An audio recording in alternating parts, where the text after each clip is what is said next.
Welcome back to another video, and this is a little bit different than typical videos that I put together here on this channel. It's that time of year again where we are all getting our goals together and coming up with a vision and a plan for the year. Maybe this is the year that you are finally planning to start your practice, start your business, grow it, build it, transform it, and you are wondering where to get started. And you might be somebody who has done a vision board before. Like I definitely have made them before. And for me, I know these vision boards, I had typically seen them as kind of just like a visual representation of the general vibe that I was going for in the year, with maybe a few words on there. It wasn't 100% actionable for me. And so I wanted to make this video today because for one of my coaching clients that I'm working with, we were talking about goals and vision boards last week, and I shared with him a little bit about the new process that I am trying this year that I'm really excited about because I feel like it's very actionable and is going to be very helpful in moving me forward towards actually accomplishing the goals. So I figured I was going to make a video to show him what I was doing, but I thought I would just record it and show you guys anyway as well. So hopefully it is helpful. But this vision board, it's not super pizzazzy as far as the visuals go, but it is, like I said, a little bit more focused on the goals themselves and the actual steps that you have to take to get there. So this vision board is something that was inspired by, and basically most of the instructions from a creator on TikTok named Carissa Wampler, and I'll put the link to her TikTok down below so you can check it out. But I guess she's been doing her vision boards like this for a few years now, and this is the first time I've seen them, but I thought it was great, so I copied what she did. So I figured I would show you guys the instructions. I'll show you an example with some of my own goals and an example of the actual planning. So what the vision board will end up looking like is something like this. So it's not anything super fancy. There aren't a lot of visuals. You can add them if you would like to. That's totally fine. But I have my actual one hanging up right behind my computer here, and it's literally just Post-it notes, computer paper that I take together, and tape, and I think I added some color with markers, but that is pretty much it. So it looks pretty similar to this, and this is what it's going to look like. And the way that this is laid out is we have our goals here on the left, goals and rewards, and then affirmations on the right. And during the year, as you accomplish these goals, you're going to move them over to the right side of the board. So that's how you use it. So getting into the instructions, first thing that you are going to need is pen, paper, sticky notes, poster board. I just taped together 4 pieces of computer paper to make it kind of poster board size. That's really fine, whatever you want to use, but just a blank canvas and some sticky notes to write on. And then you're also going to need additional paper, whether it's computer paper or a notebook, and you're going to do a little bit of journaling before you get started with this. So the first thing that you are going to write out is 5 things that you did really well in the past year, things that you are proud of, whether they were single accomplishments or goals that you reached, or they were things that you were proud of as far as implementing processes or routines, going to the gym regularly every week, reading every day. It can be things like that. It doesn't have to be necessarily just I obtained 5 clients, but you can totally write that if you want to. It's just 5 things that you did really well. You can also write more than 5 if you want, but I really liked having a numerical part to this of just 5 instead of trying to think of everything possible. So that made the activity a little bit less overwhelming too. And then there's 5 things that you failed at. So maybe 5 things that didn't go the way that you had hoped, 5 things that were disappointing, or essentially that you just wish had gone better, and this is definitely not an opportunity to beat yourself up or anything like that. It's just 5 things that maybe maybe didn't go the way that you wanted them to. And then writing out 5 things that you wish you had. So 5 things that like your ideal self would have, or like an example that the creator used in her TikTok was like 5 things that you might be like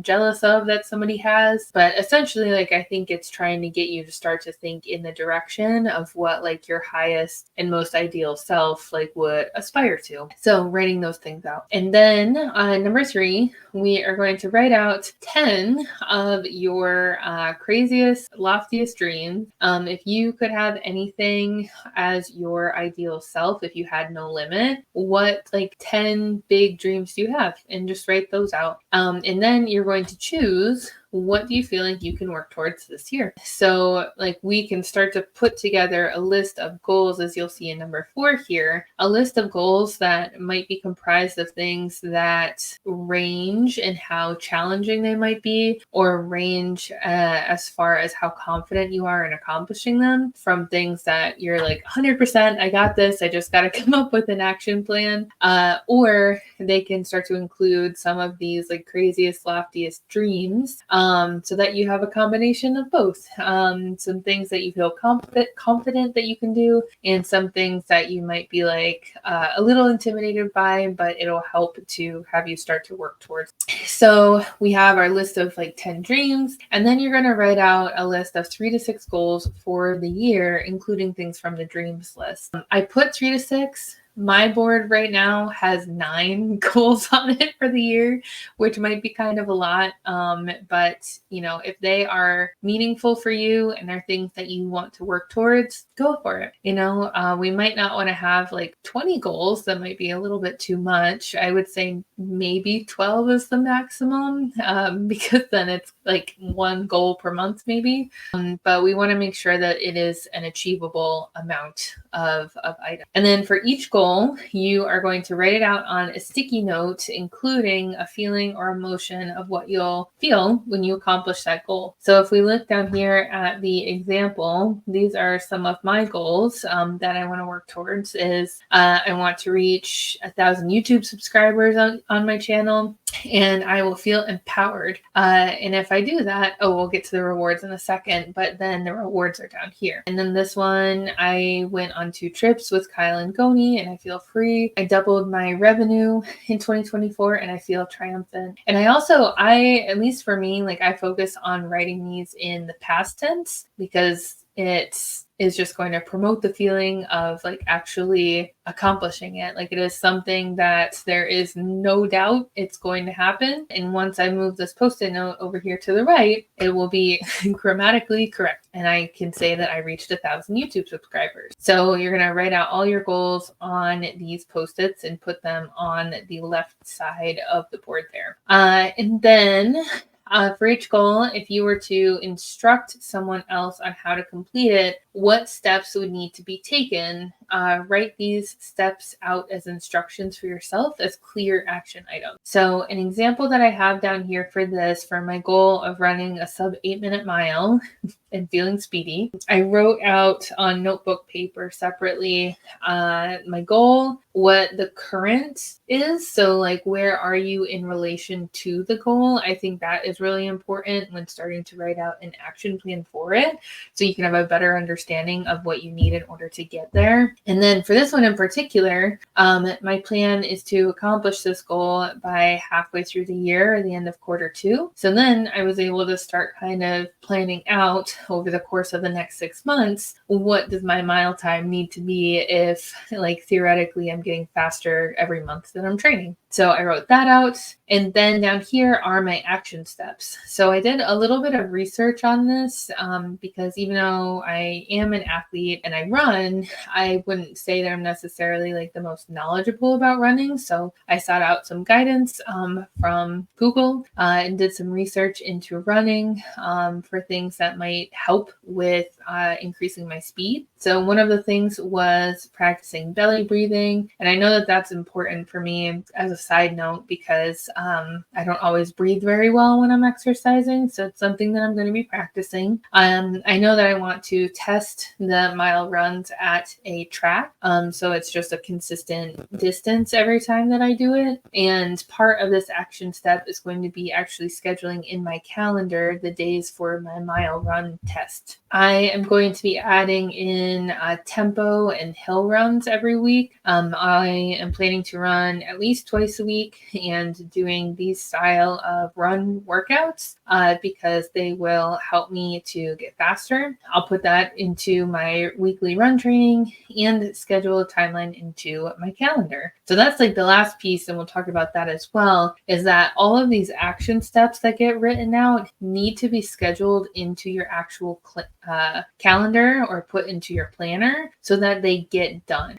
One of the things that has been not super helpful for me, like in the past with goals and planning and everything, is that I might have like the end goal in mind, but I either like don't have the actual action steps to take, or if I do, I don't plan them out. And then it's kind of like out of sight, out of mind. And then I make it to the end of the year and I haven't really made any headway towards my goals because I don't know where I am anymore in relation to the goal. It didn't take any specific action steps with any kind of like sense of urgency in mind, and it just kind of falls apart. But the further out that we can start to plan things and then break down all of the action steps and actually make the time for them in our calendar, the more likely they are to actually occur. And then this part here, part 4C, is to write a reward for yourself for when you accomplish the goal on a smaller sticky note and attach it. So I put my rewards here for like if I get to, or when I get to 1,000 subscribers, I'll get myself a new microphone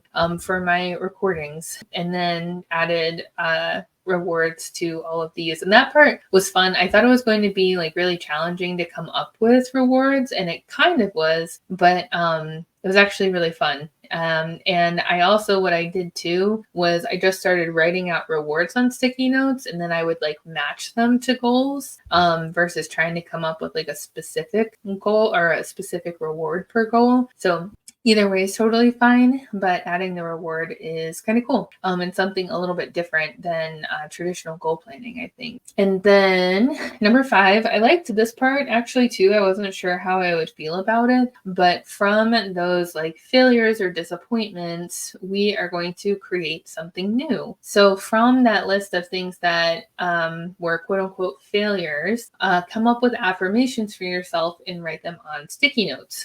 And I used ChatGPT for this. So I said like, okay, based on like this failure, and put it in quotation marks, write me an affirmation to be the opposite of this failure. And that was super helpful. So I didn't have to come up with it on my own, and I could always like change it a little bit. But then I was able to actually come up with the affirmation. And then these were a couple of examples here. I am deserving of kindness and choose to treat myself with compassion and understanding every day. And I am focused and determined to push myself to reach new heights in my strength fitness journey. And then these go on the right side. I think the original creator had put them on the bottom, which is of course totally fine, but I kind of liked putting them here on the right side because they kind of represent like my like highest self or ideal self, or the person at the end of 2024 who has accomplished these things. That person identifies with these affirmations. So it's kind of starting to like match things from the left side of the screen to the right side with these affirmations. So that's why I decided to do it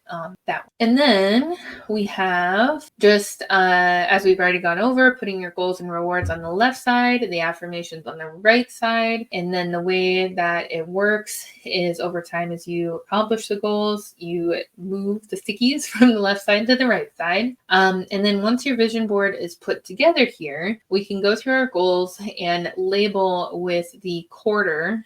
So the quarter of the year, quarter 1, 2, 3, or 4, during which you will accomplish the goal. That's what I did, is I labeled them by when I would like it done, but I could totally see labeling them by like the quarter that you want to start working on it. I think that's fine too. But instead of then trying to, I'm looking at my board up here, instead of trying to accomplish like all 9 goals that I've written out like all at once, or trying to tackle them all at once, by labeling them with the quarter, then I can start to prioritize them in chronological order. So for example, like one of my goals is about deadlifting 400 pounds, but I also want to run sooner rather than later. And I have another goal related to CrossFit. And so like the running and the CrossFit goals are going to come first. And throughout the year, I'm working on the deadlifting. So getting to 400 pounds is going to come later. So even though that is one of my goals for this year, I'm going to start to prioritize them in terms of like which ones I want to accomplish first. So which ones I want to focus on first in the first and second quarter of the year, rather than trying to do all of them at once. And that's really helpful because then it's like a lot less things to try to schedule in. And then during my like quarterly review process, then I can start to address these goals again,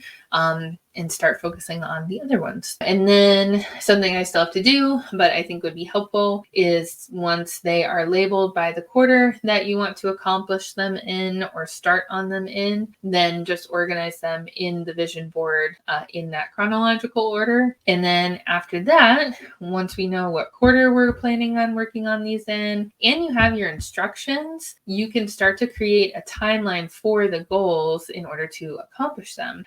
So like starting with one of our goals here, like this example goal, I have my instructions list and I know that I want to complete this by the end of quarter 2. So I already started to outline like little checkpoints throughout the first and second quarter of where I'd like to be with my running. And then I can schedule test runs into my calendar throughout the next 6 months to make sure that I'm keeping up with it. And I can set aside time in my weekly schedule to add in these types of trainings. And that is how I'm going to work towards accomplishing this goal. So this is the like overall like newish way to work on the vision board, where it is a board, it's a visual, it has our goals on it, but it's a little bit more actionable than it would otherwise be if it were just pictures, you know. And like that's totally cool if you want to do one that is primarily made up of pictures. But I wanted to share this if you know, like you are somebody who thrives on structure and you know, like knowing exactly what to do next in order to work towards the goal. I just found this whole process to be really helpful. So I wanted to share it. Hopefully that helps. If you have goals that you are working towards, please leave them in the comments below. And definitely subscribe if you are planning to start a business or you are already started and you're wanting to grow your business, because I will be sharing more information all about starting and growing businesses and about digital marketing in 2024. And I'm excited to grow this YouTube channel. So any questions or anything, leave those also down in the comments. And otherwise, I will see you on the next video.